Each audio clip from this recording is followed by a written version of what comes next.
The glass hit my dress before her words did. Cold liquid ran down the white lace I'd spent months choosing. Gasps erupted, the music faltered, and there she stood, my sister, smirking, holding an empty glass like a trophy. Here's to the family fraud in white. My mother rushed to her, grabbing her arm, whispering frantic excuses. She didn't mean it. My father looked away, shame tucked neatly behind his silence. I didn't scream. I didn't even wipe the wine off. I just smiled, turned to the guests, and raised my glass as if nothing had happened, because I already knew what was coming for them. That night, while everyone else danced under twinkling lights, I sat in the bridal suite with my laptop.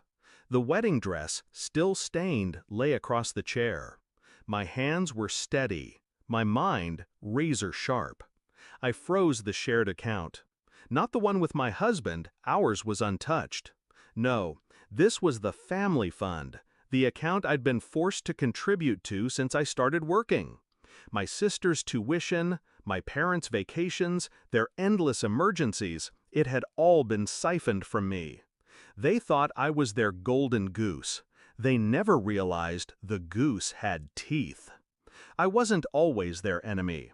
Growing up, I begged for their approval. Straight A's, scholarships, internships, I chased their praise like a starving dog. My sister, though, she never had to chase. She stumbled, she failed, she demanded, and they gave. When she crashed her car, I paid for repairs. When she failed a semester, I paid for summer classes. When she cried about her future, I paid for therapy she never attended.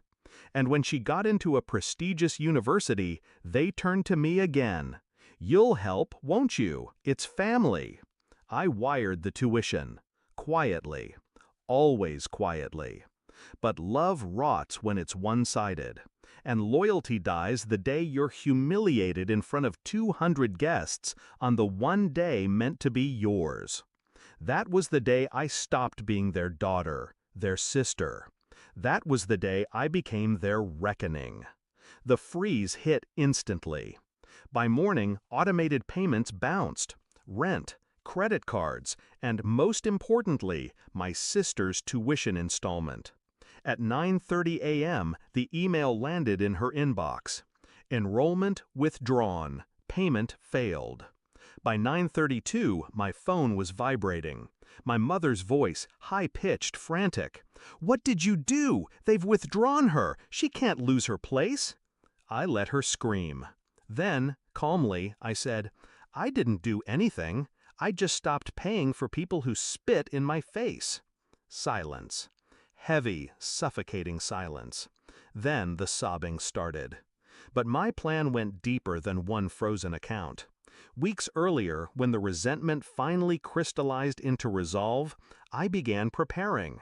Quiet withdrawals into my personal savings, a new account in a bank they didn't know existed, my name removed from joint liabilities. And the final move, something they never expected. I'd been the guarantor for their loans. They had begged me, convinced me it was just paperwork. They signed, I co-signed. But what they didn't know was that I quietly bought out their debt months ago. Every signature, every installment, it shifted into my name. By the time my wedding came, I didn't just pay their bills, I owned them. The confrontation happened 3 days later. They came to my house, uninvited. My mother, red-eyed, clutching my sister's hand. My father, silent as always, but this time, scared. "You can't just abandon us," my mother said. "We're family." I laughed. Cold, sharp. Family? Family doesn't humiliate me on my wedding day. Family doesn't drain me dry and call me a fraud. My sister stepped forward, defiant even in defeat. "You owe me. You wouldn't even have money if it wasn't for this family." I stared at her, at the arrogance that had been fed like a parasite her whole life. And then, calmly, I opened the folder on the table. Documents, loan agreements, bank transfers, every thread that bound them now in my hands. "I don't owe you," I said. "You owe me. Everything. And starting today, you'll feel it." Their collapse wasn't dramatic. It was worse. Slow, inevitable, crushing. The luxury resort membership? Canceled. The car lease? Terminated. Creditors called, interest piled, eviction notices whispered at their door. And my sister, the star student? She tried to reapply, but universities don't wait. Her place was gone. One cruel moment of mockery at my wedding cost her the future she thought was guaranteed. I didn't lift a finger to stop it. Sometimes, late at night, I replay the moment in my head. The glass hitting my dress, the laughter in her eyes, my mother's excuses. And then I remember the phone call at 9:30 a.m., her voice breaking when she realized the safety net was gone. That was the sound of balance returning. Do I feel guilty? No, I feel free. They taught me my only value was what I could give them. So I taught them what it feels like when the giving stops.